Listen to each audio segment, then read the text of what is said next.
नमस्कार। स्वागत है आपका आज के विश्लेषण में। आज हम बात करेंगे भारत चीन सीमा विवाद के बारे में। भारतीय सेना के अनुसार सोमवार शाम को हुई झड़प में भारत के कुल 20 सैनिक शहीद हो गए। चीन की ओर से 30 से 50 जवानों के हताहत होने की खबर है।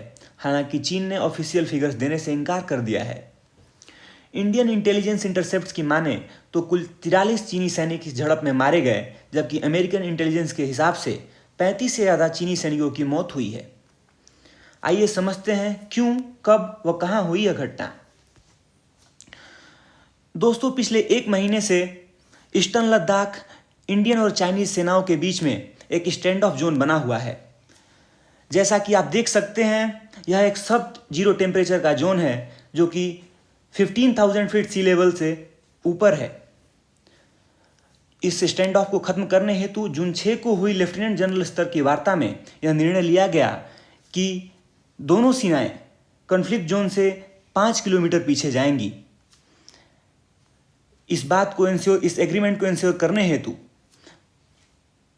14 बिहार रेजिमेंट की पेट्रोल टुकड़ी जब 16 जून सोमवार शाम यहां पहुंची, वहां पहले से मौजूद चीनी सैनिकों ने हमला कर दिया, जिसमें एक कमांडेंट ऑफिसर और 2 जवान घायल हो गए। बदले में भारतीय सैनिकों ने भी हमला किया। दोनों ओर से इन्फोर्समेंट मंगाए गए, जिसके बाद यह झगड़ा रात 12 बजे तक चलते रहा। ध्यान देने की बात यह है कि यह हिंसा iron rods, fist fights, stone इत्यादि से हुई। चूंकि यह एक संकरी घाटी थी और पहाड़ी पर थी, इस वजह से दोनों पक्षों के कई सैनिक गलवान रिवर में गिर पड़े। दोस्तों, भारतीय मिनिस्ट्री ऑफ एक्सटर्नल अफेयर्स ने चीन पर पहले समझौता पालन न करने व हमला करने का आरोप लगाया। इसके जवाब में चीन ने कहा कि भारतीय हमारी सीमा में प्रवेश कर हमारे साथ मारपीट कर रहे थे। चूंकि चीन एक अलोकतांत्रिक देश है, हमें उसकी बातों पर भरोसा करना बिल्कुल इलॉजिकल है, अतः उसकी बातों पर भरोसा नहीं किया जा सकता। दोस्तों, विशेषज्ञों के अनुसार कोविड-19 के चलते फैली वैश्विक अस्थिरता का लाभ उठाकर चीन साउथ चाइना सी, ताइवान, हांगकांग, लद्दाख रीजन में न्यू नॉर्मल क्रिएट करना चाहता है। राष्ट्रपति जिन जिनपिंग की घटती लोकप्रियता भी इस अग्रेसिव स्टांस का कारण हो सकती है। ऐसी स्थिति में भारत के लिए यह आवश्यक बन जाता है कि अपने सीमा की रक्षा डटकर करे। माननीय प्रधानमंत्री ने भी देश को अपने संबोधन में यही बात कही। आज शाम हुई चीन और भारत के एक्सटर्नल अफेयर्स बातचीत में यह कंक्लूड किया गया कि दोनों देश शांति चाहते हैं, लेकिन अगर इतिहास कोई सीख है तो वह बताती है कि चीन की बातों पर भरोसा नहीं किया जा सकता। दोस्तों, तो ऐसी स्थिति में भारतवर्ष के लिए क्या ऑप्शन बचते हैं, आइए इसके बारे में बात करते हैं।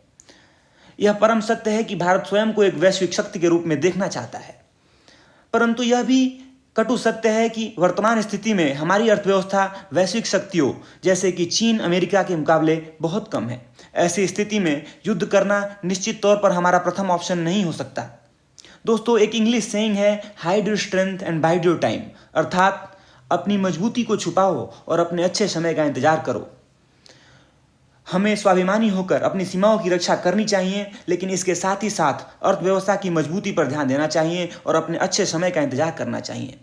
दोस्तों, भारतवर्ष का भविष्य उज्जवल है। 21वीं सदी भारत की सदी है। यदि हम आर्थिक रूप से मजबूत हो गए तो दुनिया की कोई भी शक्ति, चाहे वो चीन ही क्यों ना हो, हमें विश्व गुरु बनने से नहीं रोक सकती। धन्यवाद।